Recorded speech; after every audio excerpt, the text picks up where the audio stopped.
चलिए, जय Hind, good morning आप सभी को। कैसे हैं आप लोग? आई होप कि आप लोग अच्छे होंगे, आपका तैयारी अच्छे ढंग से चल रहा होगा। आज के क्लास में हम लोग जो है रेलवे टेक्नीशियन के लिए महत्वपूर्ण जो है साइंस क्वेश्चन को कवर कर रहे हैं, और जिसमें जितने भी क्वेश्चन हैं सभी आपके प्रीवियस ईयर का क्वेश्चन जो है इसमें संकलित किया गया है।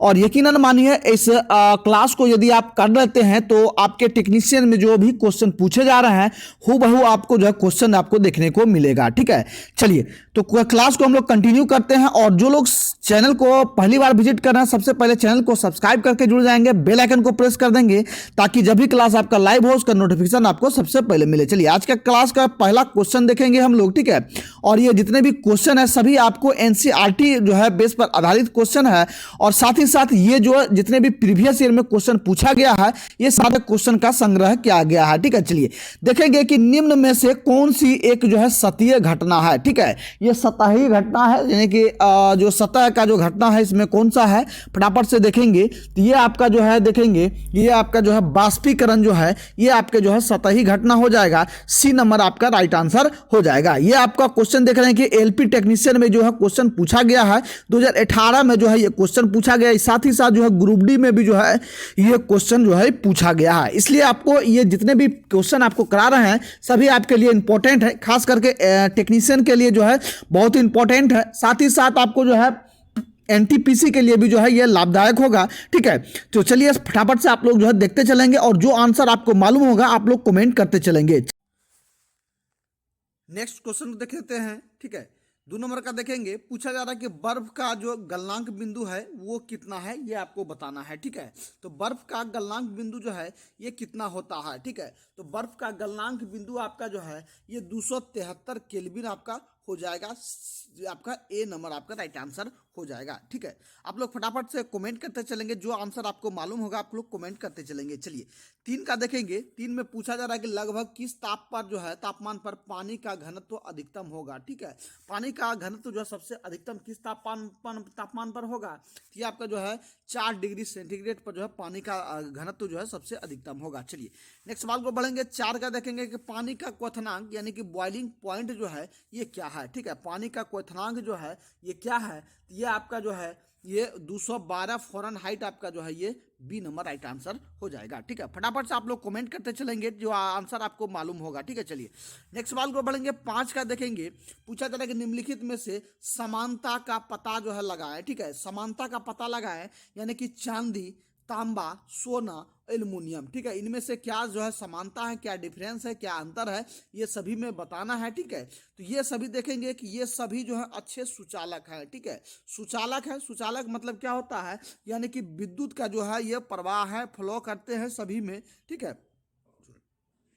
चांदी जो है विद्युत का अच्छा सुचालक माना जाता है, तांबा भी, सोना भी और एल्युमिनियम भी। ठीक है, तो सी नंबर आपका राइट आंसर हो जाएगा। चलिए नेक्स्ट सवाल को बढ़ेंगे। 6 का देखेंगे कि रेफ्रिजरेटर निम्नलिखित में से किस सिद्धांत पर कार्य करता है। ठीक है, तो रेफ्रिजरेटर जो है किस सिद्धांत पर कार्य करता है, तो ये आपका जो है ये बाष्पीकरण आपका हो जाएगा। ठीक है, बाष्पीकरण डी नंबर आपका राइट आंसर हो जाएगा। चलिए नेक्स्ट सवाल को बढ़ेंगे। 7 का देखेंगे कि केल्विन पैमाने पर, ठीक है, केल्विन पैमाने पर लिए गए ताप को सेल्सियस पैमाने पर बदलने के लिए जो है आपको दिए गए ताप में से जो है ये कितना जो है ये जोड़ना या घटाना होगा। ठीक है, तो समझेंगे आप लोग। पूछा जा रहा है कि केल्विन पैमाने पर, ठीक है, ये आपका जो है केल्विन हो गया। ठीक है, सेंटीग्रेड जो है केल्विन पहला पूछा जा रहा है, ध्यान देंगे। तो ये आपका जो है केल्विन पैमाना हो गया। ठीक है, इसके बाद जो है केल्विन से जो है आपको सेंटीग्रेड में जो बदलने के लिए, सेल्सियस में बदलने के लिए, ठीक है, तो केल्विन से यदि सेल्सियस में बदलेंगे, ठीक है, और सेल्सियस से केल्विन में यदि बदलेंगे, ठीक है, दोनों प्रतिक्रिया में घटना में आपको बताते हैं।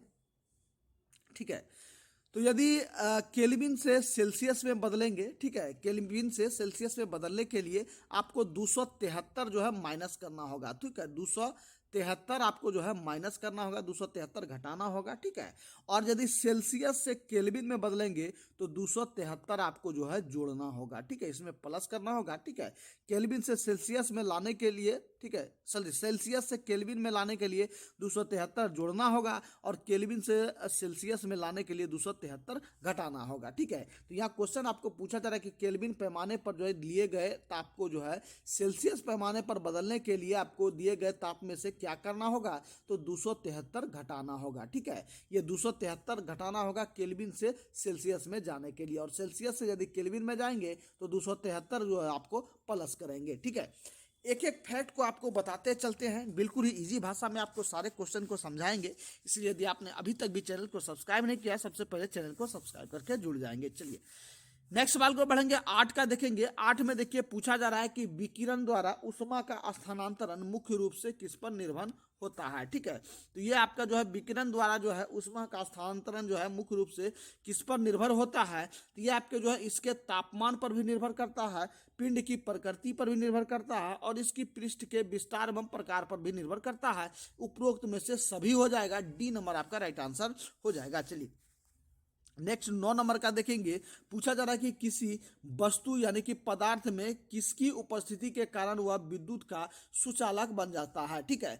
कोई भी पदार्थ या वस्तु है उसमें जब तक इलेक्ट्रॉन फ्लो नहीं करेंगे तब तक वह जो विद्युत का सुचालक नहीं बनेगा। इसलिए इलेक्ट्रॉन का जो आपका ये फ्लो करना यानी कि इलेक्ट्रॉन की उपस्थिति के कारण ही जो है विद्युत का सुचालक बनता है। सी नंबर आपका राइट आंसर हो जाएगा। चलिए नेक्स्ट सवाल को बढ़ेंगे, 10 का देखेंगे, ठीक है। बोरोसिलिकेट ग्लास जो है बर्तन को माइक्रोवेव ओवन में प्रयोग किया जाता है, क्यों किया जाता है, ठीक है। तो बोरोसिलिकेट जो ग्लास होता है ये क्या होता है, ये आपका जो है ये अधिक जो है उष्मा का प्रतिरोधी होता है, ठीक है। क्या होता है, यह अधिक उष्मा का प्रतिरोधी होता है, इसलिए इसका जो है प्रयोग जो है ये ओवन माइक्रोवेव ओवन में किया जाता है। बी नंबर आपका राइट आंसर हो जाएगा, ठीक है। और ये क्वेश्चन आपके जो है आरआरबी एनटीपीसी में भी जो है ये पूछा गया है, ठीक है।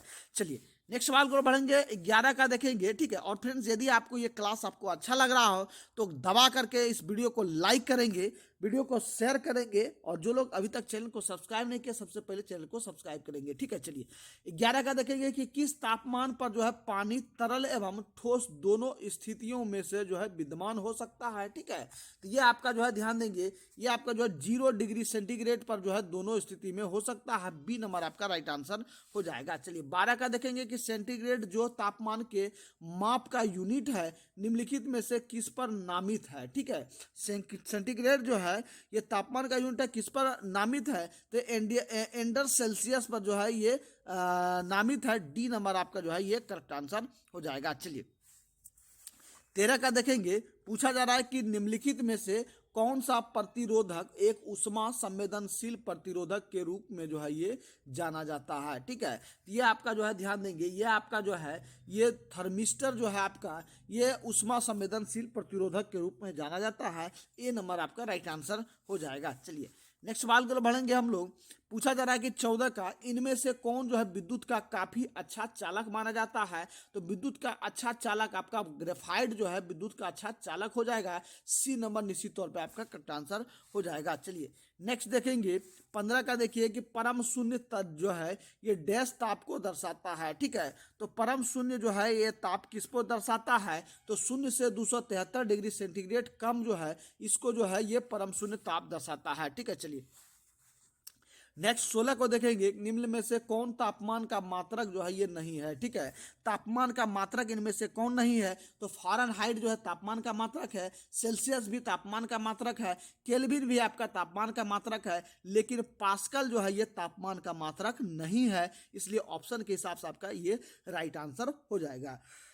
चलिए नेक्स्ट सवाल को बढ़ेंगे, 17 का देखेंगे, द्रव्य और गैसों में ताप अंतरण का मुख्य कारण क्या है, ठीक है। द्रव्य और गैस में जो है ताप अंतरण का मुख्य कारण आपका जो है ये क्या हो जाएगा, तो इसका मुख्य कारण आपका जो है ये आपका जो है ये संवहन हो जाएगा। बी नंबर आपका राइट आंसर हो जाएगा। चलिए नेक्स्ट सवाल को बढ़ेंगे, 18 का देखेंगे, निम्नलिखित में से कौन सा विद्युत का सुचालक नहीं है, ठीक है। इनमें से विद्युत का सुचालक नहीं है, तो चीनी मिट्टी का बर्तन जो है ये विद्युत का सुचालक नहीं है। ये क्या हो जाएगा, तो ये कुचालक हो जाएगा, ठीक है, कुचालक हो जाएगा विद्युत का, ठीक है, क्योंकि इसके द्वारा जो है ये विद्युत का प्रवाह नहीं होगा। बाद बाकी एल्युमिनियम, टंगस्टन, निकेल, ये सभी जो है क्या है, ये सभी आपके जो है ये सुचालक है, ठीक है, ये सभी सुचालक आपके हो जाएंगे। चलिए नेक्स्ट सवाल की ओर बढ़ेंगे, 19 का देखेंगे, ठीक है।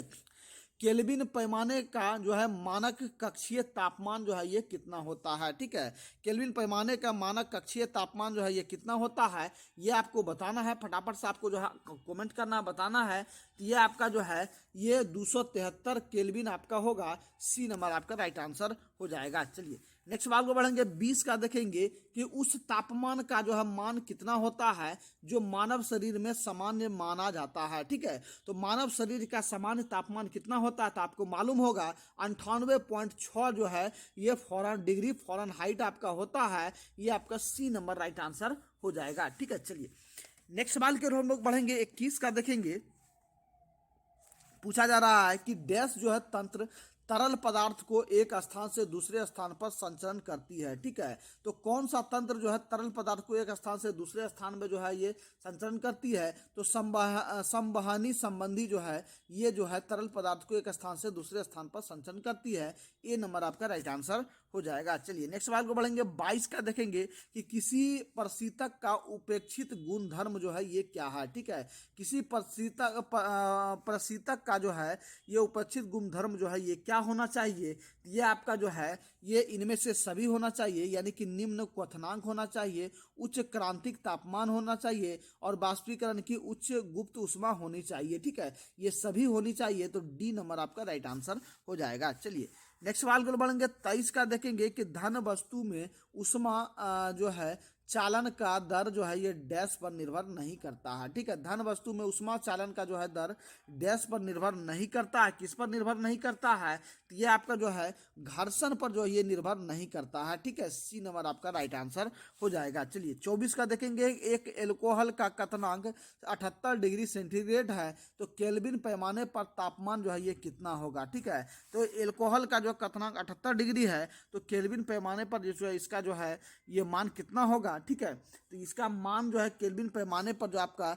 351 केल्विन हो जाएगा, डी नंबर आपका राइट आंसर हो जाएगा। चलिए नेक्स्ट 25 का देखेंगे, 25 में देखिए किसी ठोस धातु का उष्मीय चालकता जो है सामान्यतः बढ़ते तापमान के साथ जो है ये क्या होगा, ठीक है। तो किसी ठोस धातु का उष्मीय चालकता जो है बढ़ते तापमान